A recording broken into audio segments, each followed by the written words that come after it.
श्री सच्चिदानंद सद्गुरु साईनाथ महाराज की जय। सद्गुरु श्री साईनाथुनि शरद बाबूजी की जय। October 16, 1936 Nashik.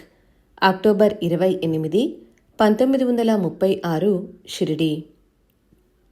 Rao Bahadur SB Dhumal, BA LLB, pleader, వయస్సు 63 సంవత్సరములు, బ్రాహ్మణుడు, నాసిక్. బాబాతో మీ అనుభవాలేమిటి అని మీరడిగిన ప్రశ్నకు నేను ఏమి సమాధానం చెప్పగలను? ఒకటా రెండా? ప్రతిరోజు ప్రతి క్షణము బాబా నాకు అనుభవాలను ప్రసాదిస్తూనే ఉన్నారు. నా జీవితంలో బాబా ప్రమేయం లేని సంఘటన అంటూ ఏదీ లేదు. అది ఎంతటి చిన్న విషయమైనా. నేను చేసే ప్రతి పని, వేసే ప్రతి అడుగు బాబాచే నిర్దేశింపబడిందే. అలాంటప్పుడు దేనిని నా అనుభవంగా చెప్పగలను? బయట ప్రపంచం నా మాటలు నమ్మకపోవచ్చు. నేను ఆ విషయం పట్టించుకోను. వాస్తవానికి ఎవరైనా తమ అనుభవం వెల్లడి చేయకపోవడానికి ఎదుటివారు ఆ అనుభవాన్ని నమ్మకపోవడం ఒక కారణం కావచ్చు. ప్రతి భక్తుడు తనకు కలిగిన అనుభవం తనకు మాత్రమే సంబంధించినదని, అది తన ఐహిక ఆధ్యాత్మిక ప్రయోజనాల కోసమే ప్రసాదింపబడిందని అనుకుంటాడు. అంతేగాని అజ్ఞానులు, కువిమర్శకులు, అకారణంగా అపహసించే వారితో నిండి ఉండే సామాన్య ప్రజానికానికి వెల్లడి చేయడానికి కాదని అనుకుంటాడు. అయితే పట్టుదలగల చరిత్రకారులు తాము రాస్తున్న గ్రంథాలకు మెరుగులు దిద్దుకోవడానికి భక్తుల ఆంతరంగిక రహస్యాలను, అనుభవాలను వెలికితీసేందుకు తీవ్రంగా ప్రయత్నిస్తుంటారు. కానీ గోప్యంగా ఉంచుకున్న తన అనుభవం వ్యక్తం చేసేటప్పుడు ఆ అనుభవం యొక్క జీవము, సారము నాశనమైపోతుందని భక్తుడు భావిస్తాడు. శరీర ధర్మశాస్త్రజ్ఞుడు ప్రాణమున్న జీవిని అణువణువు పరీక్షించదలచి తనకు కావలసిన భాగాలను కోసి మైక్రోస్కోప్లో పెట్టి పరీక్షిస్తాడు. ఆ ప్రక్రియలోనే జీవి యొక్క ప్రాణం పోతుంది. చివరకు అతను పరీక్షించేది నిర్జీవ పదార్థాన్ని. బాబాను గురించి తెలుసుకోవాలంటే స్వయంగా బాబా ఇచ్చే అనుభవాలను పొంది తెలుసుకోవడమే ఉత్తమమైన మార్గం. బాబా ఎక్కడికి వెళ్ళలేదు. వారు ఇప్పటికీ జీవించే ఉన్నారు. మహాసమాధి ముందు కన్నా ఇప్పుడు తమ కర్తవ్యాన్ని మరింత ముమ్మరంగా నిర్వహిస్తున్నారు. శ్రద్ధగల వారికి ఈనాటికి వారి సన్నిధి అనుభవైక్య వైద్యం. కానీ అలా శ్రద్ధను పెంపొందించుకోకుండా ఇతరుల అనుభవాలను తెలుసుకోవాలని ప్రయత్నించినప్పుడు ఒక వ్యక్తి నుండి మరొక వ్యక్తికి అనుభవాలు చేరే క్రమంలో వాటిలోని భావ ప్రకటన అస్పష్టమవుతుంది. శక్తి తరిగిపోయి బలహీనమవుతుంది. స్వభాషలో వ్యక్తం చేసిన అనుభవాలకు ప్రాముఖ్యత, శక్తి ఉంటాయి. నేను చెప్పిన అనుభవాలను మీరు ఆంగ్లంలోనికి అనువదించి పాఠకులకు అందిస్తారు. ఇలా భాషాంతరీకరణము చేసే ప్రక్రియలో మూల భావానికి లేదా అనుభవానికి జరిగే నష్టము తీవ్రంగానే ఉంటుంది. ఏదేమైనా మీరు బాబాను గురించి కొన్ని వాస్తవాలు అడుగుతున్నారు కాబట్టి నేను యథార్థమని దృఢంగా చెప్పగలిగిన నా అనుభవాలు కొన్నింటిని వివరిస్తాను. నేను మొదట 1903లో శ్రీ గజానన్ మహారాజ్ యొక్క భక్తుడను. ఆయనను శ్రీమాన్ గోపాలరావు బూటీ దగ్గరకు తీసుకెళ్లాను. సుమారు 1907లో నేను ప్రథమంగా బాబాను దర్శించాను. ఆ ప్రథమ దర్శనంలోనే వారి అసాధారణమైన వ్యక్తిత్వము నన్ను అమితంగా ఆకర్షించింది. బూటీని బాబా వద్దకు తీసుకెళ్లాను. అలా తీసుకెళ్లడం బాబా ప్రేరణగానే భావిస్తున్నాను. అతను కూడా బాబా భక్తుడయ్యాడు. అతను నిర్మించిన భవంతిలోనే బాబా భౌతిక దేహం సమాధి చేయబడింది. అది ఈనాడు సమాధి మందిరంగా రూపొంది ఎందరో భక్తులు బాబాను పూజించుకోవడానికి అవకాశం ఏర్పడింది. అతను బాబాకు చేసిన సేవలలో అది చిరస్మరణీయమైనది. బాబాతో నా అనుభవాలు ఇవి అని చెప్పడానికి సాధ్యం కాదు. ఎందుకంటే నా జీవితంలోని ప్రతి చర్య, ప్రతి సంఘటన బాబాచే మలచబడింది. బాబా తత్వాన్ని, నాలాంటి భక్తులకు వారు చేసిన ఇంకా చేస్తున్న సహాయాన్ని తెలియచేసే బాబా చర్యలను, ప్రబోధాన్ని మీతో పంచుకుంటాను. ఒకసారి బాబా నాతో, నిన్ను అడుగడుగునా కాపాడుతున్నాను, లేకుంటే నీకేమయ్యేదో ఆ భగవంతునికే ఎరుక అన్నారు. అది అతిశయోక్తి కాదు. మరోసారి మేమిద్దరమే ఉన్నప్పుడు బాబా, భావు, నాకు రాత్రంతా నిద్ర పట్టలేదు. నేను, ఎందుకు బాబా? బాబా, రాత్రంతా నీ గురించే ఆలోచిస్తూ ఉన్నాను. వారి మాటలు విన్నంతనే నాలో ఆశ్చర్యము, ఆనందము, కృతజ్ఞత, ప్రేమ, అభిమానము ముప్పిరిగొని ఆనంద బాష్పాలుగా పెల్లుబికాయి. వారికి నాపై ఎంత ప్రేమున్నదో, నా కోసం ఎంత శ్రమ తీసుకున్నారో, నేను ఎప్పుడూ బాబా గురించి ఆలోచిస్తున్నట్లే వారు కూడా నా గురించి ఆలోచించేవారు. కానీ నా ఆలోచన ప్రేమతో నిండి ఉన్నప్పటికీ అది శక్తి లేనిది, వారికి నిజమైన సేవ చేసుకోలేనిది. బాబా నాపై చూపే ప్రేమలో అతీతమైన శక్తి ఉండి అడుగడుగునా నన్ను కాపాడుతూ ఉండేది. వారు త్రికాలజ్ఞులు కాబట్టి నేను చేసే ప్రతి పని, వేసే ప్రతి అడుగు సరైనదో కాదో తెలుసుకొని సరైన మార్గంలో నడిపించేవారు. నన్ను సర్వదా జాగరూకతతో గమనిస్తూ రాబోయే ప్రమాదాల నుండి కాపాడి నాకు మంచి జరిగేటట్లు చూసేవారు. ఈ విషయాన్ని రుజువు చేసేందుకు ఎన్నో నిదర్శనాలున్నాయి. నేను పొందుతున్న మేలు ఏదైనా అది బాబా ప్రసాదించినదే. దీనిని ఇతరులు నమ్మకపోవచ్చు, కానీ బాబా నాకు సహాయపడిన కొన్ని సందర్భాలు ఎంత స్పష్టమైనవంటే, సరైన దృక్పథం గల జిజ్ఞాసువులు ఎవరైనా బాబా మాటల్లోని, నా మాటల్లోని సత్యాన్ని అంగీకరిస్తారు. బాబాకు నేను తరచూ జాబులు రాస్తుండేవాడిని. మాధవరావు దేశపాండే వాటిని బాబాకు చదివి వినిపించి వారు చెప్పిన విధంగా నాకు సమాధానాలను రాస్తుండేవాడు. బాబా సశరీరులుగా ఉన్నప్పుడు కూడా కొన్ని సందర్భాలలో నా సమస్యల పరిష్కారానికై బాబాను ప్రార్థించి పటం ముందు చీటీలు వేసేవాడిని. ఆ చీటీలో వచ్చిన దానిని బాబా ఆదేశంగా భావించి పాటించేవాడిని. బాబా మహాసమాధి అనంతరం కూడా ఇదే పద్ధతిని కొనసాగిస్తున్నాను. ఇది సమాజానికి శాస్త్ర విరుద్ధంగా, అవివేకంగా అనిపించినప్పటికీ దానినే తూచా తప్పకుండా పాటిస్తున్నాను. ఈ పద్ధతి ద్వారా బాబా నాకు ఇచ్చిన ఆదేశాలు ఎప్పుడూ శ్రేయోదాయకంగానే ఉండేవి. ఆరోగ్యపరమైన విషయాలు. నాసిక్ మెయిన్ రోడ్లోనున్న మా పూర్వీకుల ఇంట్లోనే నా జీవితాంతం నివసించాను. ఒకసారి నాసిక్లో ప్లేగు వ్యాధి ప్రబలింది. మా ఇంట్లో కూడా చచ్చిన ఎలుకలు కనిపించాయి. వెంటనే ఈ విషయం ఉత్తరం ద్వారా బాబాకు తెలియజేశాను. నేను బాబా ఆదేశం లేనిదే ఏ పని చేసేవాడిని కాదు. సదా వారి రక్షణలో ఉన్నందువల్ల వారి సమాధానం వచ్చే వరకు ఆ ఇంట్లోనే గడపడం క్షేమమని భావించి అక్కడే ఉన్నాను. నేను వేసే ప్రతి అడుగులోనూ తాము మార్గదర్శకత్వం వహిస్తున్నామని బాబా చెప్పే ఉన్నారు. నాకు బాబా మాటలపై సంపూర్ణ విశ్వాసం ఉంది. నాసిక్లోనూ ఇతర ప్రదేశాలలోనూ జరగబోయే సంఘటనలు సర్వమూ బాబాకు తెలుసు. ఒక పసిబిడ్డలా బాబాపై ఆధారపడిన నాకు ఎటువంటి హాని కలుగకుండా కాపాడుతారన్నది నా నమ్మకం. గత 29 సంవత్సరాలుగా నేను వారిపై పెట్టుకున్న ఈ నమ్మకం ఏ ఒక్క విషయంలోనూ వమ్ము కాలేదు. ఆ ఇల్లు విడిచి వేరే ఇంటికి మారిపోమ్మని బాబా నుండి సమాధానం రావడంతో నాసిక్లోని మరొక బంగళాకు నివాసం మార్చాను.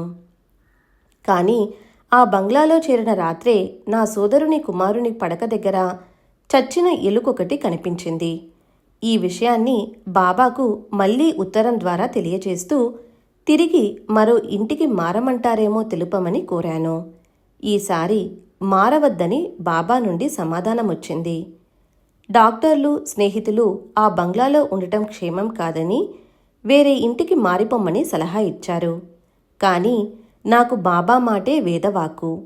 వారి కృప నాపై ఉన్నంత వరకు ఏ ఆపద సంభవించదని నా నమ్మకం. అందువల్ల ఎవరి సలహాలు పాటించకుండా అక్కడే నివసించసాగాను. ఇలా కొన్ని రోజులు గడిచిన తర్వాత పనివాళ్ల గదులలోనూ, ఇంటి లోపల, బయట, ఆవరణలోనూ చచ్చిన ఎలుకలు ఎన్నో కనిపించాయి. చివరకు మేము తాగడానికి, వంటకు ఉపయోగించే మంచినీటి బావిలో కూడా చచ్చిన ఎలుక కనిపించింది. ఇక ఆ బంగళాలో ఉండటం మంచిది కాదని తోచి అన్ని విషయాలు బాబాకు వివరంగా జాబు రాసి ఇల్లు మారేందుకు అనుమతించవలసిందిగా ప్రార్థించాను. ఈసారి బాబా తప్పక అంగీకరిస్తారని తలచి సామానంతా సర్ది బజార్ వీధిలోనున్న మా ఇంటికి బండిలో పంపాను. తరువాత కుటుంబంతో సహా వేరొక బండిలో ఆ ఇంటికి చేరి తాళం తీయడానికి ప్రయత్నిస్తుండగా ఇంతలో షిరిడీ నుండి వచ్చిన ఉత్తరం అందింది. అందులో మనం నివసిస్తున్న ఇంటిని ఎందుకు విడిచిపెట్టాలి అని ఉంది. నేను మరేమీ ఆలోచించలేదు. బాబా ఆజ్ఞను శిరసావహించి వెంటనే ఖాళీ చేసి వచ్చిన బంగళాకు తిరిగి వెళ్ళి అక్కడే నివసించసాగాము. నీటి విషయంలో మాత్రం కాస్త జాగ్రత్త వహించాము. గోదావరి నుండి నీటిని తెప్పించి వాడుకోసాగాము. నేను చేసిన పని అవివేకంగా, ప్రమాదకరమైనదిగా అనిపించినా మాకు ఎటువంటి హాని జరగలేదు. నాసిక్లో ప్లేగు బాగా వ్యాపించి దినానికి 14-15 మంది చనిపోతున్నా బాబా మమ్మల్ని అదే ఇంటిలో నివసించమని ఆదేశించారు. వారి అనుగ్రహంతో మేము క్షేమంగా ఉండగలిగాము. నా యందు బాబా అనుగ్రహం ప్రాపంచిక విషయాలకే పరిమితం కాలేదు. 1909లో నా భార్య మరణించింది. ఆమె ఆత్మశాంతి కోసం ప్రతి నెల మాసికం పెట్టేవాడిని. 6వ మాసికం పెట్టవలసిన సమయం ఆసన్నమైంది. అప్పుడు బాబా, ఈసారి మాసికం షిరిడీలో పెట్టు, నీ భార్యకు సద్గతి ప్రసాదిస్తాను అన్నారు. వారి మాట ప్రకారమే 6వ మాసికం షిరిడీలో పెట్టాను. బాబా 15 రూపాయలు దక్షిణ అడిగారు. నేను సమర్పించాను. బాబా మాటలపై నాకు అచంచల విశ్వాసం ఉంది. వారి మాటలు అక్షర సత్యాలని అనేక రుజువులు దొరికినందువల్ల ఆయన పట్ల నా విశ్వాసం ఎంతో దృఢపడింది. అది నేను రుజువుపరచలేని విషయాల పట్ల కూడా నమ్మకం ఏర్పడడానికి దోహదం చేసింది. అందువల్ల బాబా అనుగ్రహంతో నా భార్య సద్గతి పొందింది అని నేను సంపూర్ణంగా నమ్ముతున్నాను. అప్పటికి అంటే 1909 నా వయస్సు 36 సంవత్సరాలు. ఆరోగ్యంగా ఉన్నాను. పేరున్న న్యాయవాదిని. దానికి తోడు మాకు సంతానం లేకుండా నా భార్య చనిపోయినందువల్ల నా స్నేహితులు, బంధువులు నన్ను ద్వితీయ వివాహం చేసుకోమని ఒత్తిడి చేయసాగారు. వీరిలో నాగపూర్కు చెందిన న్యాయవాది మా మామగారైన రావ్ బహదూర్ బాపూరావ్ దాదా కింఖేడే కూడా ఉన్నారు. బాబా అనుమతి లేనిదే నేను ఏ పని చెయ్యనని మా మామగారికి చెప్పాను. అందువల్ల ఆయన నన్ను షిరిడీ తీసుకెళ్లారు. ముందు ఆయనొక్కరే లోనికి వెళ్ళి బాబాతో మాట్లాడి 5 నిమిషాల్లో తిరిగి వచ్చారు. బాబా కళ్ళలో విముఖత కనిపించిందని, వారి ఆజ్ఞ లేకుండా ద్వితీయ వివాహం చేసుకోవద్దని మా మామగారు నాకు చెప్పారు. బాబా అనుజ్ఞకు విరుద్ధంగా నేను ఏనాడు నడుచుకోలేదు. ఈనాటి వరకు బాబా నా వివాహానికి సమ్మతించలేదు. దాంతో నా జీవితమంతా ఆనందమయ ఒంటరితనంతోనే గడిపాను. నేను ప్రాపంచిక జీవితంలో సాధించిన విజయాలు ఎనలేనివి. వృత్తిపరంగా నా విజయ పరంపరలు మకుటాయమానమైనవి. నేను ఆర్థికంగా ఎంతో ఎదిగాను. దానికి నేను చెల్లిస్తున్న ఆదాయపు పన్నే నిదర్శనం. ఇదంతా బాబా అనుగ్రహంతోనే సాధ్యమయ్యింది. ఇన్ని విజయాలు సాధించినప్పటికీ వారు నన్ను ప్రాపంచిక బంధాల నుండి దూరంగా ఉండేట్లు చేశారు. బాబా నాకు విజయవంతమైన ఐహిక జీవితం ప్రసాదించిన తరువాత పారమార్థిక విషయాల వైపు నా దృష్టిని మరలించారు. వారి చర్యలు నిగూఢాలు, అనూహ్యాలు. నా ప్రాపంచిక, పారమార్థిక విషయాల పట్ల చింత లేకుండా చేసి వారి చెంత శరణాగతి పొందడానికి, వారి ఆదేశం అందిన వెనువెంటనే అన్నీ వదిలి వెళ్లేందుకు నన్ను సమాయత్తపరిచారు.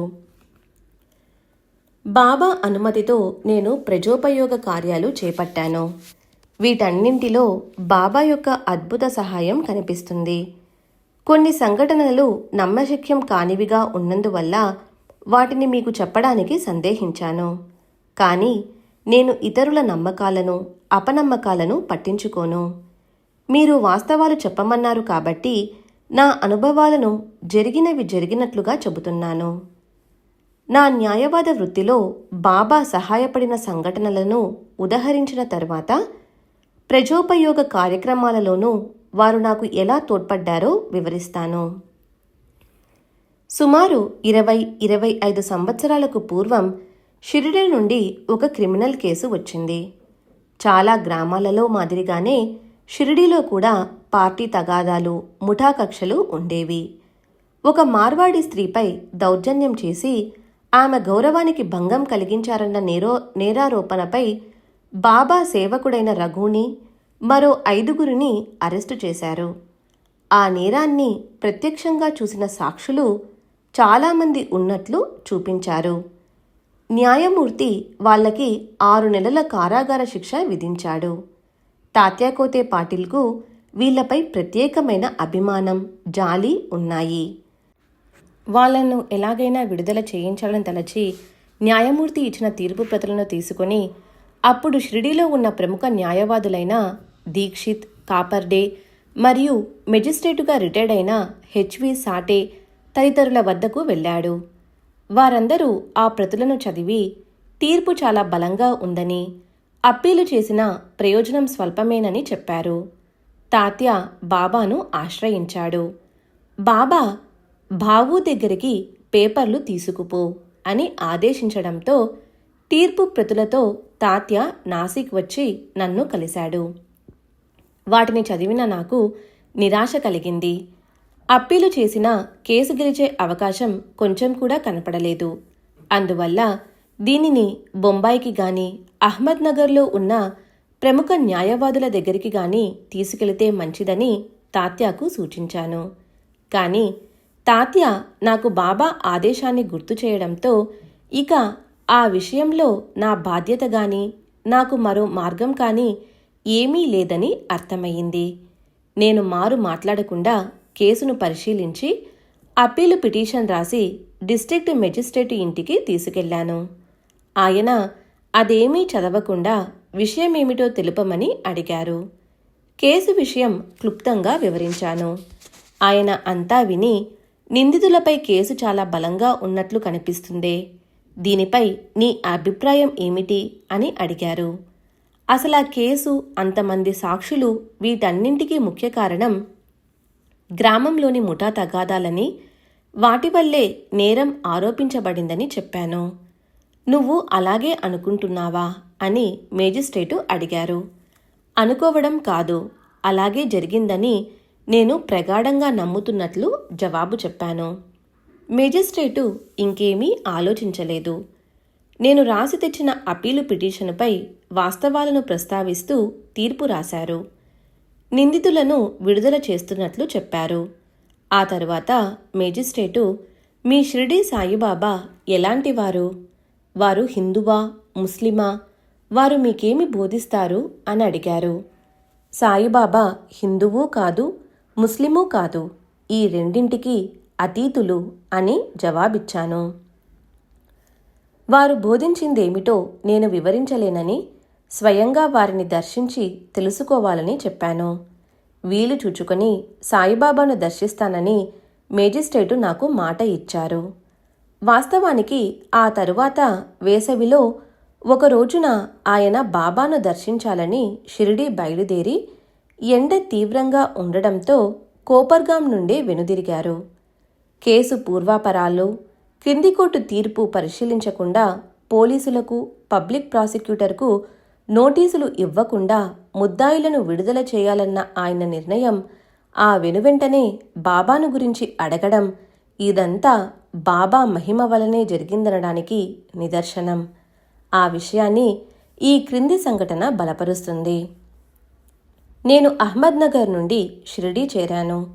ఆ రోజు షిరిడీలో దీక్షిత్ కుమార్తె మరణించింది. విషాద వదనాలతో ఆమె అంత్యక్రియలకు వెళ్తున్న భక్తులలో కొందరిని పిలిచి, వెళ్ళిపోకండి, మీకొక చమత్కారం చూపిస్తాను అని బాబా అన్నారు. కాని భక్తులకు ఏ చమత్కారమూ కనిపించనందున వాళ్ళు అంత్యక్రియలకు వెళ్ళిపోయారు. ఆ తరువాత కాసేపటికి రఘు తదితరుల విడుదలకు సంబంధించిన వార్తతో నేను షిరిడీ చేరాను. బాబా చూపిస్తానని చెప్పిన చమత్కారం అదేనని భక్తులు అప్పుడు గ్రహించారు.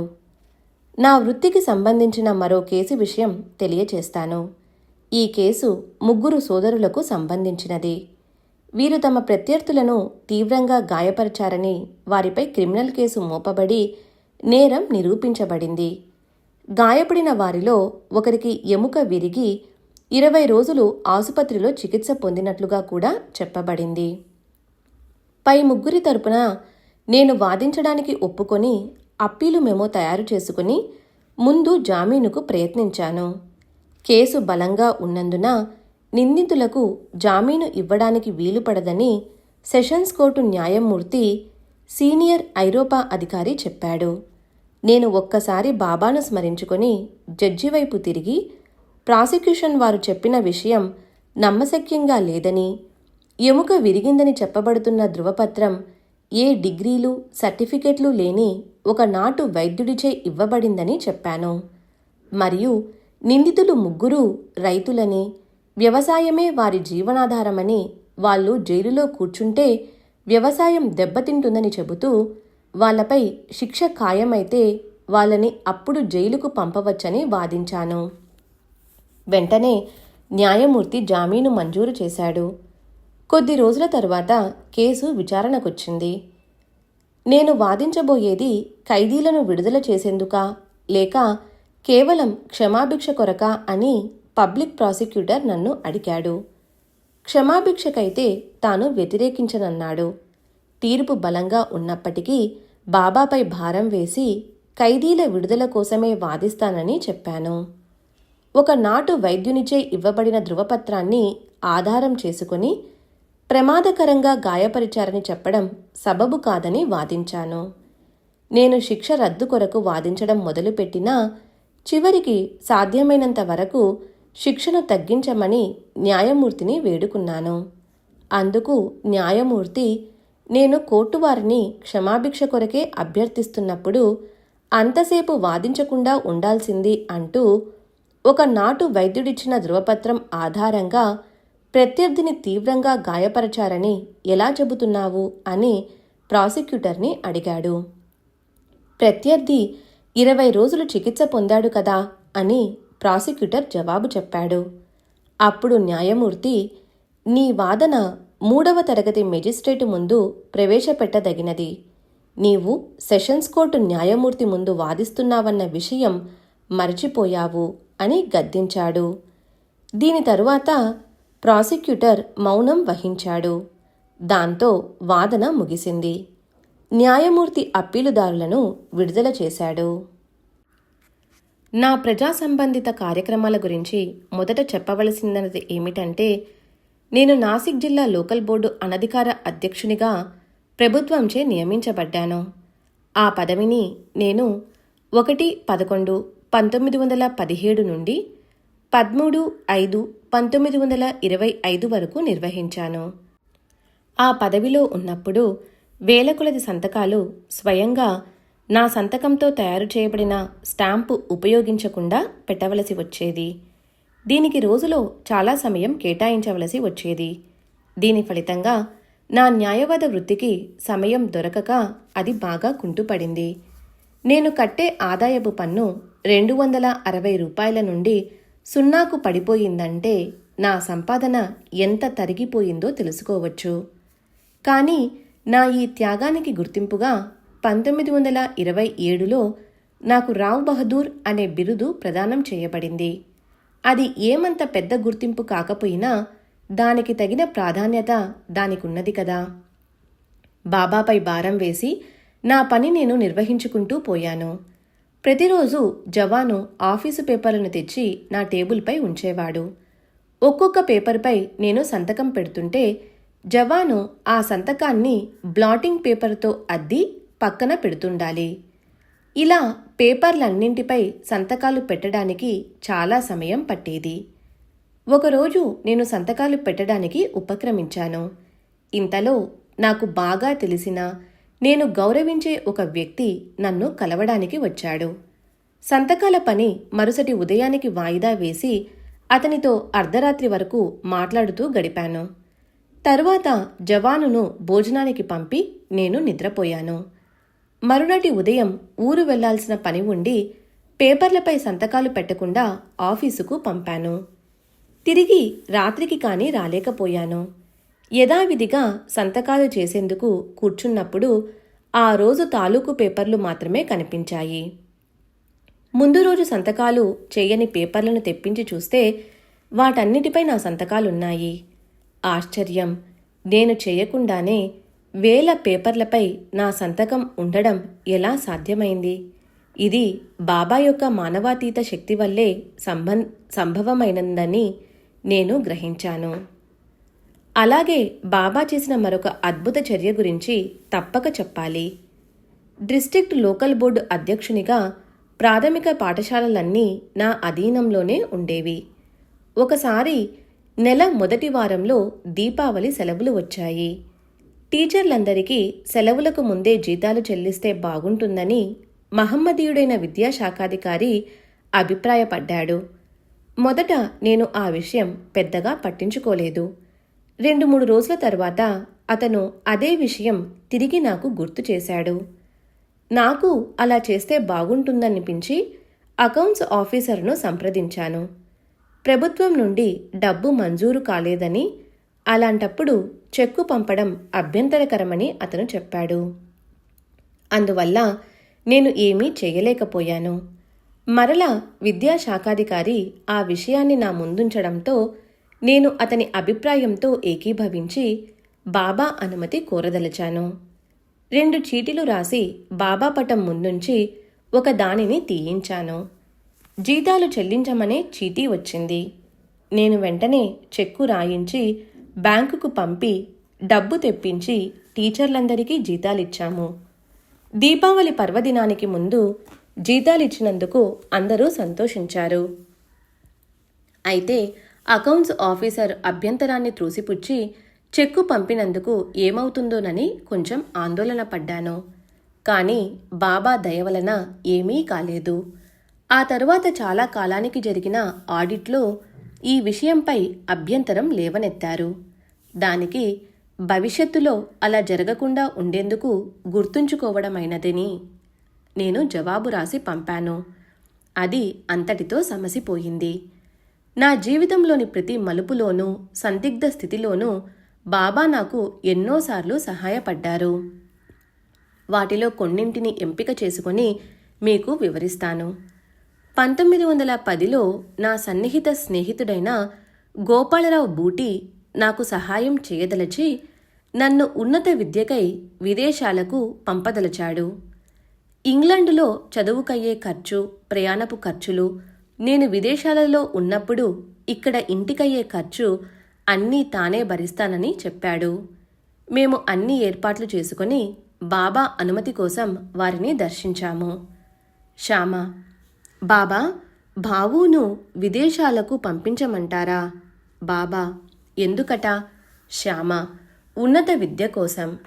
బాబా: అతని అభిరుచి దైవేచ్ఛ విదేశాలలో లేదు, ఈ దేశంలోనే ఉంది. అతను ఇంగ్లాండుకు ఎందుకు వెళ్ళాలి? మనం ఎంత జాగ్రత్తగా ప్రణాళికలు వేసుకున్నప్పటికీ అవి తరచుగా తలక్రిందులవుతుంటాయి అని నేనెప్పుడూ తెలుసుకున్నాను. 1912లో జేజే హాస్పిటల్లో నాకొక ఆపరేషన్ జరిగింది. అది క్లిష్టమైన ఆపరేషన్. ఆపరేషన్కు ముందు మత్తిచ్చారు. మత్తులోనికి జారే ముందు నేను వెనుకకు తిరిగి చూశాను. నా తలవైపు ఆపరేషన్ టేబుల్ వద్ద బాబా ఒక కుర్చీలో కూర్చుని ఉన్నారు. బాబా నా వెంటే ఉన్నారన్న భరోసా కలిగింది. వారి దయవలన ఆపరేషన్ విజయవంతంగా జరిగింది. 1915లో నన్ను నాసిక్లో పబ్లిక్ ప్రాసిక్యూటర్ ఉద్యోగంలో చేరమని ప్రభుత్వం ఆహ్వానం పంపింది. నేను 2 రోజులు గడువు అడిగి బాబాను ఉత్తరం ద్వారా సంప్రదించాను. నీవు చేస్తున్న పనే మంచిది, కొత్తదానిని అంగీకరించవద్దు అని బాబా నుండి వెంటనే సమాధానం వచ్చింది. వారి ఆదేశం మేరకు పబ్లిక్ ప్రాసిక్యూటర్ ఉద్యోగాన్ని నిరాకరించాను. 1918లో బాబా మహాసమాధికి కొద్ది రోజుల ముందు షిరిడి, పూనా మరికొన్ని ప్రాంతాలలో ప్రమాదకరమైన విషజ్వరాలు విజృంభించాయి. పూనాలోనున్న నా అన్న భార్యకు ఈ జ్వరం సోకి ప్రమాదకర పరిస్థితి ఏర్పడిందని నాకు తంతి ద్వారా తెలియజేశారు. వెంటనే నేను అవసరానికి 80 రూపాయలు తీసుకొని మా అన్న దగ్గరికి బయలుదేరాను. నాసిక్ నుండి పూనా వెళ్లే దారిలోనే షిరిడి ఉంది కాబట్టి అక్కడ ఆగి బాబాను దర్శించి రోగికి ఊది ఆశీస్సులు తీసుకుని వెళదామని తలచాను. వెళ్ళిన రోజే బాబా పలుమార్లు నన్ను దక్షిణ అడిగి నా దగ్గరున్న 80 రూపాయలు తీసేసుకున్నారు. ఇది నాకు అంత మంచి శకునంగా అనిపించలేదు. ఇక నా పూనా ప్రయాణం వలన ఎటువంటి ప్రయోజనం ఉండదనిపించింది. అయినా నేను పూనా వెళ్లేందుకు అనుమతించమని బాబాను కోరాను. వారు రాచ టీవీతో రేపు చూద్దాం అన్నారు. అలా అంటూ 3 రోజులు నన్ను షిరిడీలోనే ఉంచారు. అంతలో మా వదిన చనిపోయినట్లు టెలిగ్రాం వచ్చింది. అప్పుడు నేను పూనా వెళ్లేందుకు బాబా అనుమతించారు. మా వదిన చనిపోతుందని, నేను అక్కడికి వెళ్ళినా ఫలితమేమీ ఉండదని సర్వజ్ఞులైన బాబాకు ముందే తెలుసు. అందుకే నన్ను షిరిడీలోనే ఆపేశారు. బాబా నిర్ణయానికి గల కారణాలను నేను తెలుసుకోలేను. కానీ ఏ విషయంలోనైనా వారే నిర్ణయం తీసుకోగల సమర్థులు. అందుకే ఎప్పటిలాగే వారిదే తుది నిర్ణయంగా భావించి ఆగిపోయాను. ఈ సంఘటన బాబా మహాసమాధికి కొద్ది రోజుల ముందు జరిగింది. అలా నన్ను షిరిడీలోనే ఉంచి తాము భౌతిక దేహంతో ఉన్న చివరి రోజులలో వారితో గడిపే మహద్భాగ్యాన్ని నాకు ప్రసాదించారు. నేను డిస్ట్రిక్ట్ లోకల్ బోర్డు అధ్యక్షునిగా ఉన్నప్పుడు నా ఆర్థిక పరిస్థితి పూర్తిగా దిగజారిపోయింది. కానీ బాబా దయ వలన క్రమంగా పుంజుకొని మామూలు స్థితికి చేరుకోగలిగాను.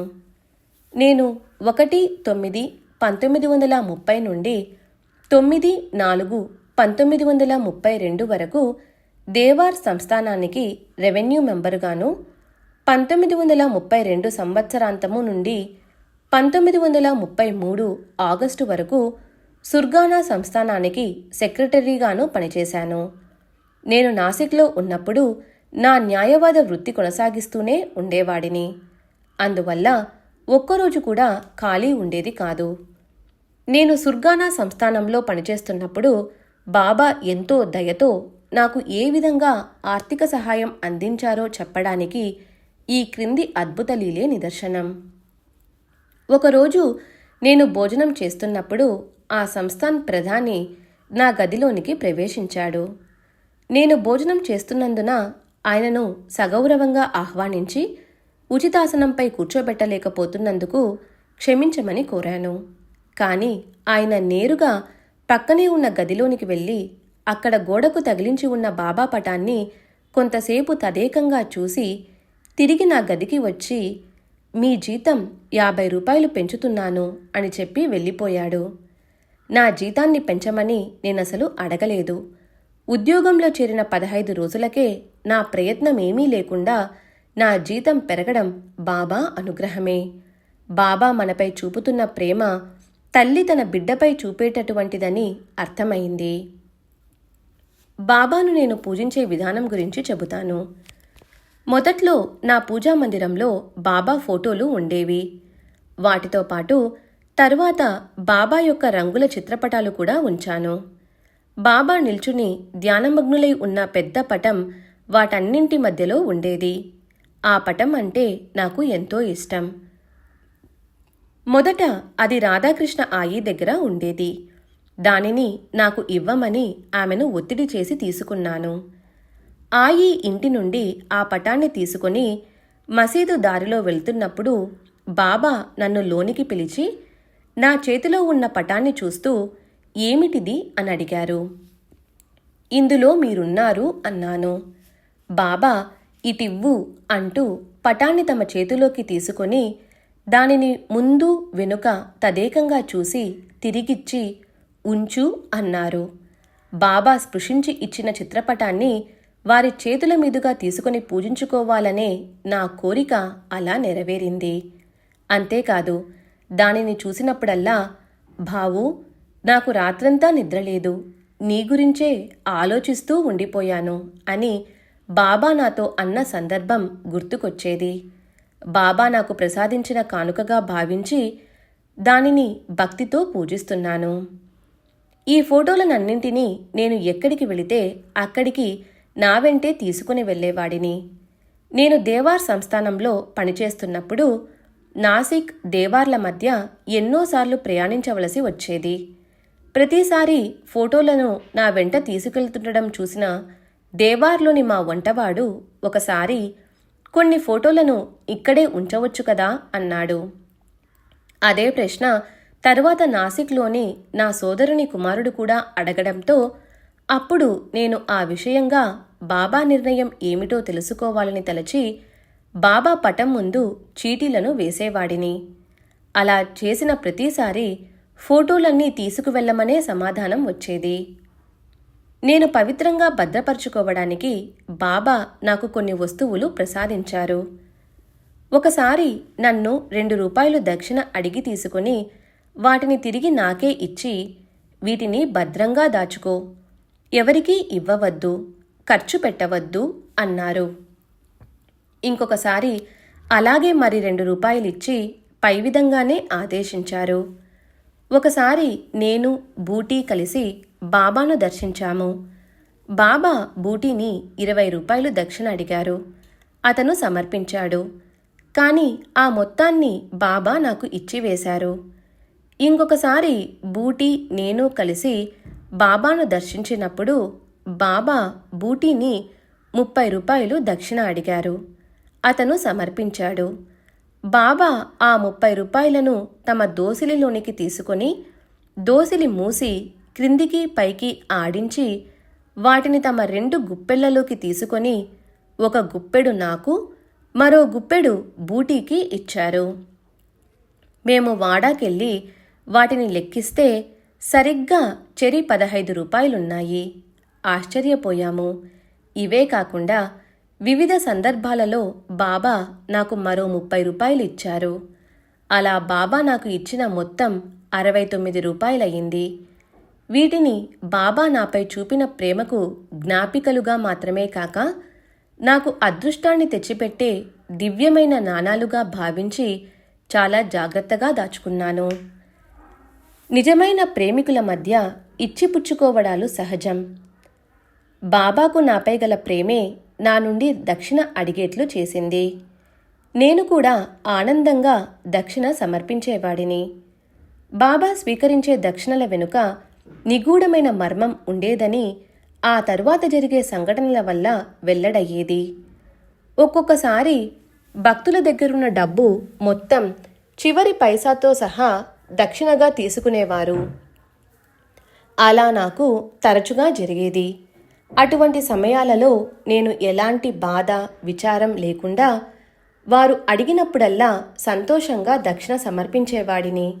ఎందుకంటే మనకు అన్నీ ఇచ్చేది బాబా కాబట్టి వారు మనకు ఇచ్చిందే తిరిగి తీసుకుంటున్నారు.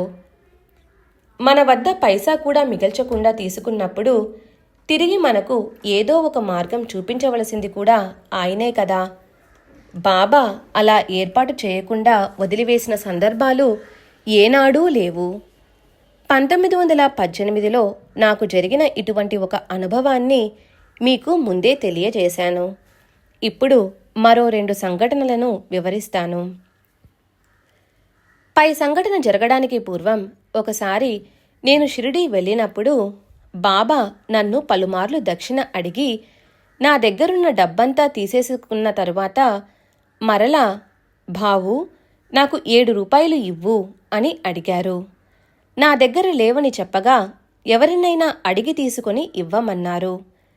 ఇతరులను అడగటం అవమానంగా భావించరాదని తెలియచేసి నాలోని గర్వాన్ని, అహంకారాన్ని అణచి అనుకువగా మెలగాలని నాకొక పాఠం నేర్పించారని నా అభిప్రాయం.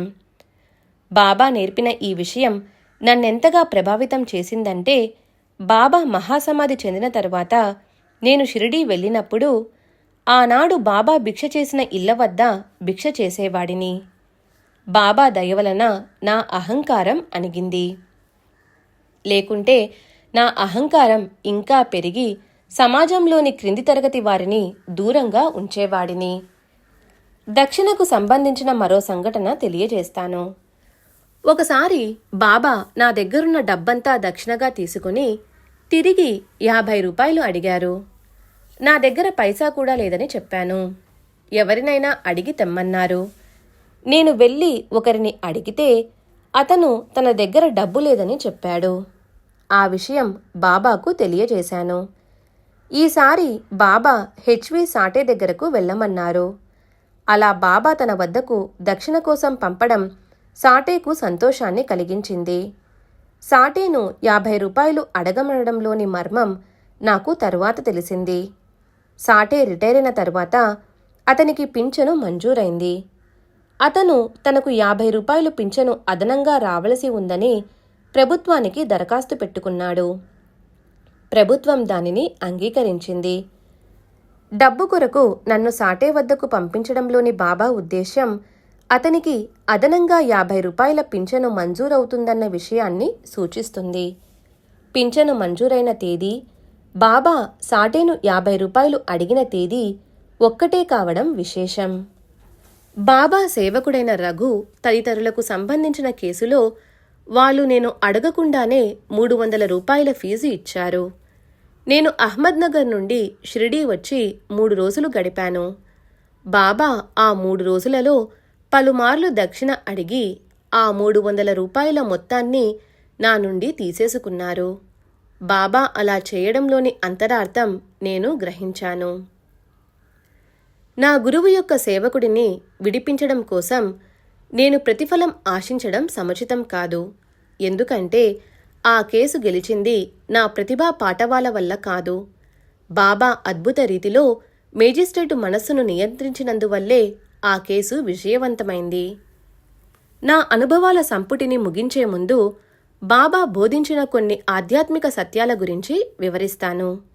వారిపై మన నమ్మకం బలపడేందుకు తమ నిజతత్వాన్ని సూచనప్రాయంగా వ్యక్తం చేస్తూ బాబా ఒక విషయం చెప్పారు. ఒకసారి ఒక భక్తుడు దేవుని గురించి మాట్లాడుతున్నప్పుడు బాబా, దేవుడు దేవుడు అని ఊరికే ఎందుకు అంటున్నావు? దేవుడు నా జేబులో ఉన్నాడు అన్నారు. ఒక్కొక్కసారి బాబా స్వయంగా వంట చేసి బీదలకు, ఆకలిగొన్న వారికి వడ్డించేవారు.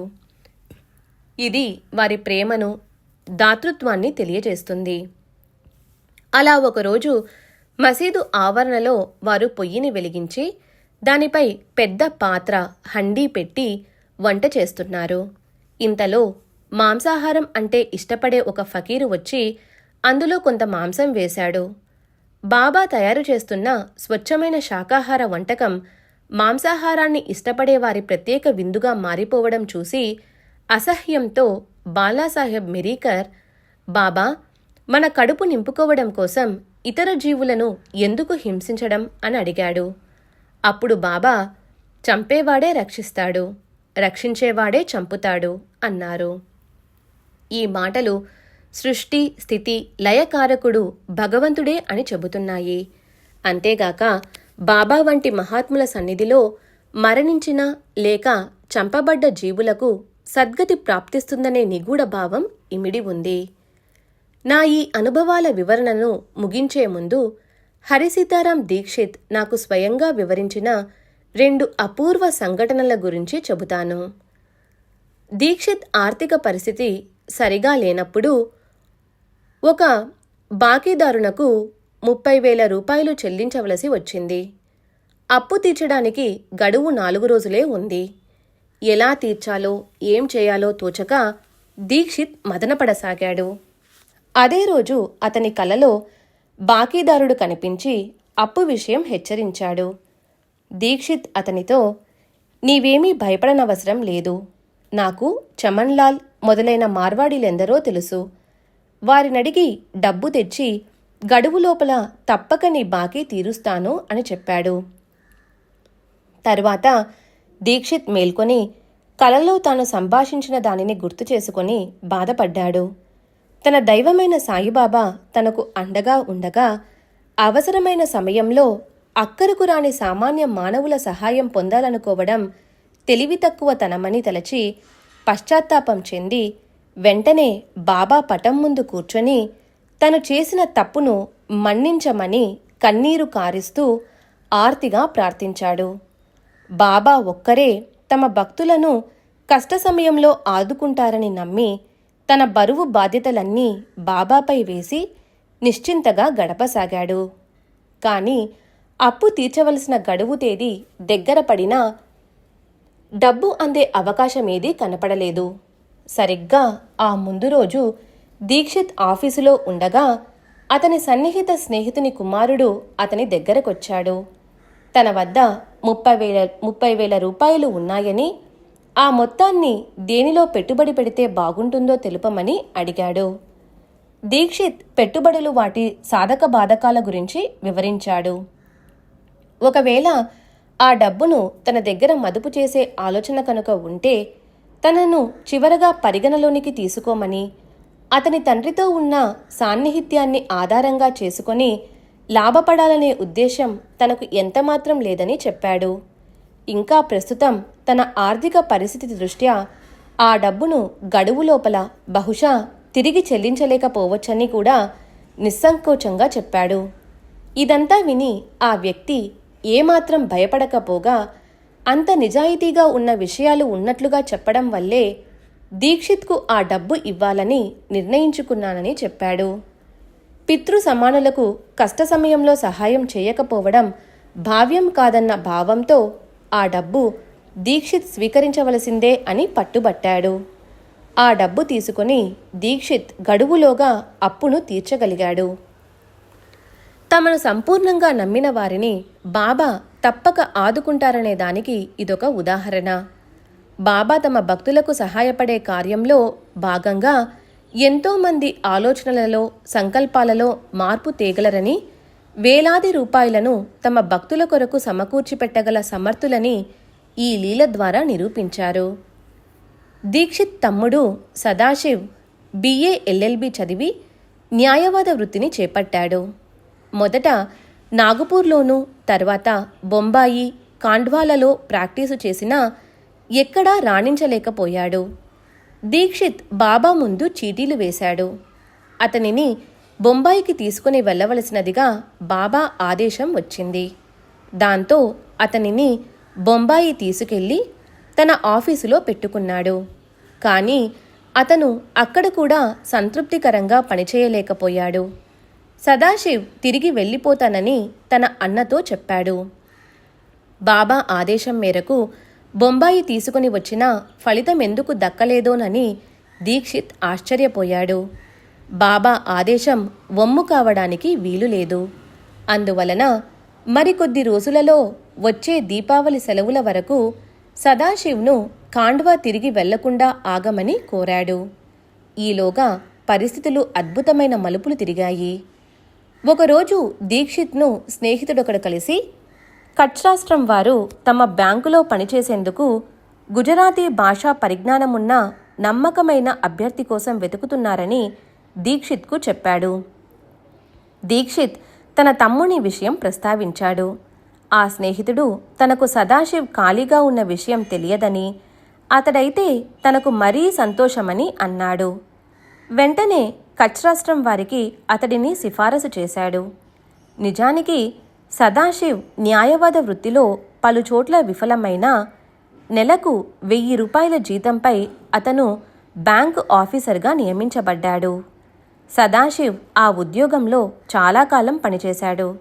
దీనిని బట్టి బాబా సదాశివ్ను బొంబాయి వెళ్ళమని ఆదేశించడంలోని ఆంతర్యం అతనికి శాశ్వత ప్రయోజనం చేకూర్చేందుకే అని అర్థమవుతున్నది.